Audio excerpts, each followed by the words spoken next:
Welcome back to MADMAN Review. This is your host, Mike. In this video, we'll talk about some of the deadliest guns of Mexican drug cartels. So, what's up with this topic? Why do we even bother with it? Well, you see, videos that have to do with drug cartels are getting tons of views here on YouTube. And you know how we love our YouTube money, right? So, yeah, there's that. But that's not all. Let's just say I have an axe to grind. You see, a little over 2 decades ago, life to me was all about seeking the next big thrill. I had my fair share of misguided adventures, if you will, like chasing after some substances that I thought would bring excitement. Little did I know, some of those choices would lead me down paths I would later wish I had never explored. As time passed and I tried to distance myself from past mistakes, I began to see how far-reaching and interconnected the world really is. It became clear that some of my past decisions were inadvertently tied to larger, darker networks, among which is the mother of it all, the Mexican drug cartels. I'm now older and hopefully wiser, so this being a pretty hot topic, I thought, why not channel some of my frustrations over those misguided adventures and maybe use them to make this video. But this channel isn't about substance abuse, it's about guns. So in this video, we'll dive into the menacing world that once influenced my life for the worst, and talk about their firearms as a kind of threat assessment. And with that heavy intro out of the way, let's begin. Number 5. Handguns. So, last September, right? A U.S. judge basically dismissed this massive $10 billion lawsuit that the Mexican government had put together a couple of years back. They were trying to pin the blame on 10 U.S. gun manufacturers, saying they're behind the gun smuggling down south across the border. One of those gun companies was Colt, which is now under CZ's wing.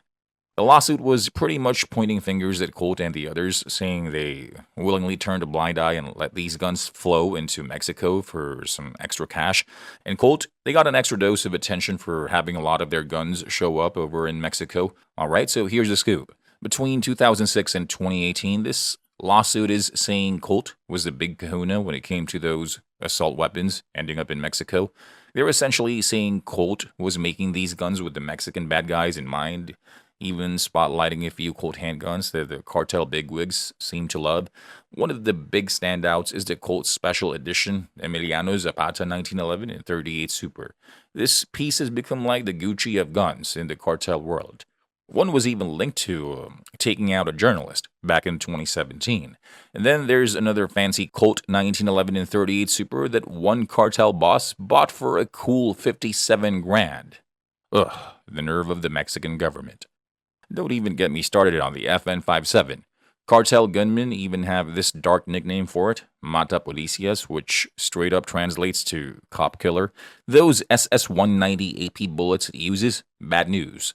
They can rip right through level 3A body armor, making this gun a big favorite with the drug cartels, especially those Zetas.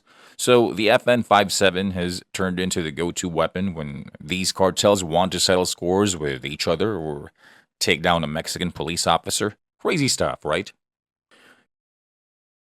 Number 4. Intermediate rifles.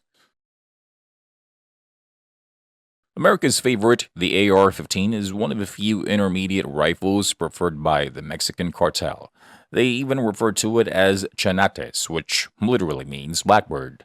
5 months ago, a guy from Texas, Roberto Lugardo Moreno, got nabbed for supposedly buying a bunch of guns, and one of those, the Diamondback DB-15, that bad boy was used by a cartel gunman to off 2 folks from South Carolina who unfortunately got kidnapped earlier in the year. This Lugardo Moreno guy is in hot water now. Uncle Sam's accusing him of trying to sneak firearms out of the country, as per some legal docs from Texas that popped up. That particular gun, the Diamondback DB-15, which is an AR-15, was found over in Matamoros, Tamaulipas, after those poor South Carolina folks got snatched on March 3rd. Tough situation all around. Another favorite of the Mexican drug cartel is the Kalashnikov, which they refer to as cuernos de chivos, a slang term whose literal meaning is goat's horn, in reference to the curved magazine clip or banana clip that the AK-47 uses. 2 of the most widely used Kalashnikov-type rifles preferred by the Mexican drug cartel are the Wasser 10 and the Galil Ace. Let's talk about the Wasser 10. Made in Romania, this gun gets a little makeover in the US, turning it into a semi-auto version for the regular Joe to buy. But here's the twist. It's been popping all over the place along the southwest border. Shockingly, it's actually taken the top spot as the gun most often found at crime scenes in Mexico. Even though it's just a semi-auto version of the AK-47, this Wasser 10 has become kinda like the go-to gadget for the drug cartels.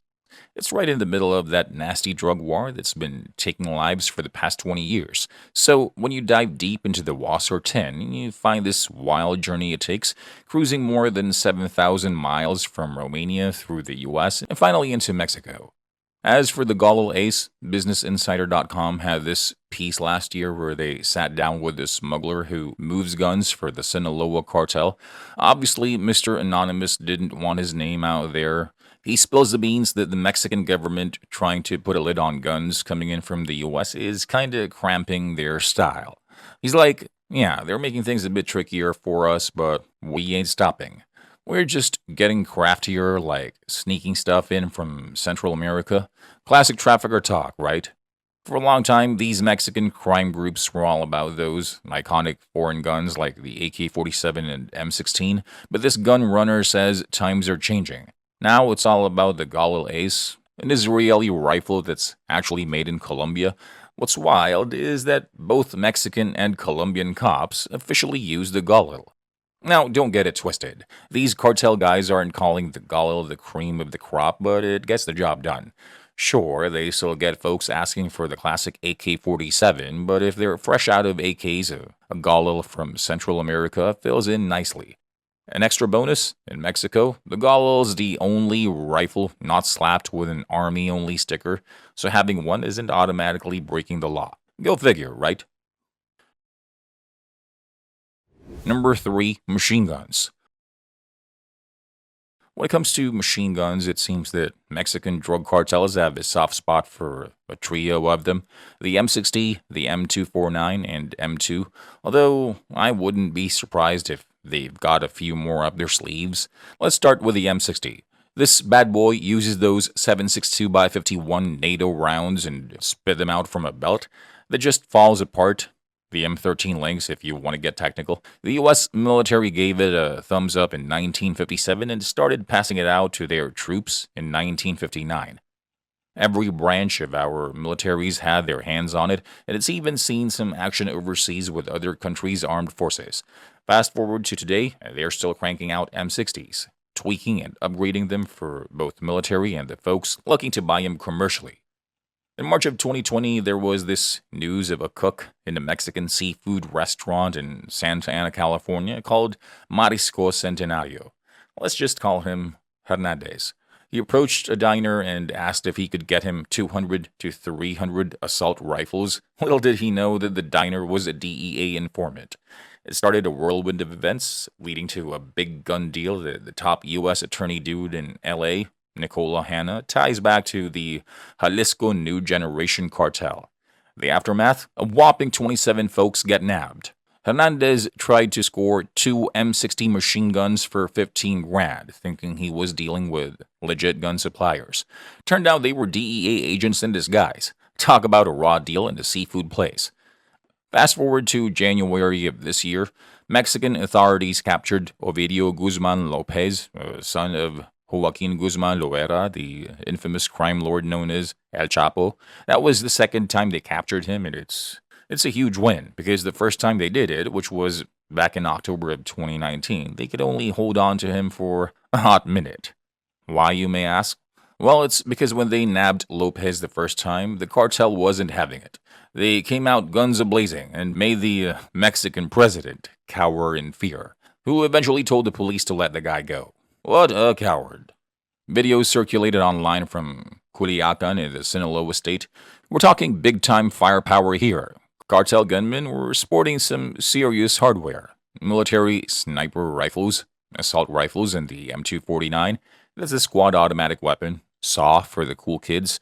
For those who don't know, it's a step down from the M60 since it only spits out 5.56 NATO rounds, but since it's belt-fed, it's still a pretty gnarly piece of equipment. But that wasn't even the showstopper.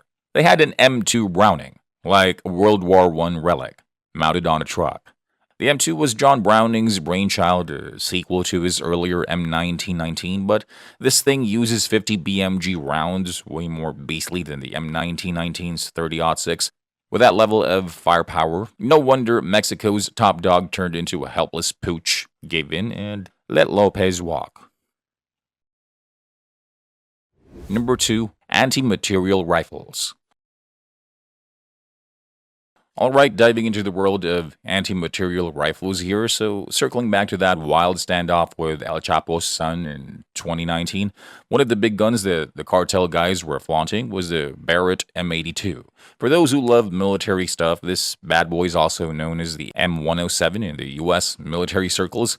Brought to life by Barrett Firearms Manufacturing, it's a recoil-operated, semi-automatic anti-material rifle chambered in the all-powerful 50 BMG. Oh, and speaking of Barrett, recall that chat we had about handguns and that whopping $10 billion lawsuit the Mexican government slapped on 10 American firearms producers? Well, our friends at Barrett Firearms got dragged into that mess, all thanks to that M82 being a go-to for cartels. It's like blaming the car maker because someone drove recklessly. Total idiot move. Number 1. Rocket launchers. Back in 2012, a Mexican SWAT team corners this stolen Cadillac van in Piedras Negras, right at the border. They get a whole welcoming committee of bullets as the bad guys book it out of there, but here's the kicker. When they pop the trunk, it's like a mini armory in there. We're talking 3 Soviet-made anti-tank rockets and an RPG-7 launcher, no less. Had these thugs actually fired one of those rockets, man, that SWAT vehicle would have been turned into a smoldering heap of metal. Now, this RPG-7 isn't some bottle rocket you shoot off on the 4th of July. This Soviet-born, Russian-manufactured bad boy is a portable, reusable, rocket-propelled grenade launcher. It's been around the block, even used to down helicopters like in that Black Hawk Down situation in 1993 in Somalia. And speaking of helicopters getting knocked out of the sky, rewind to May 2015. There's this Eurocopter EC-725 Caracal, a heavy-duty military chopper, flying around to curb the Jalisco New Generation Cartel, a newbie on the cartel scene back then. Well, those cartel dudes shot that helicopter clean out of the sky with an RPG, so yeah. Rocket launchers top the list for a reason.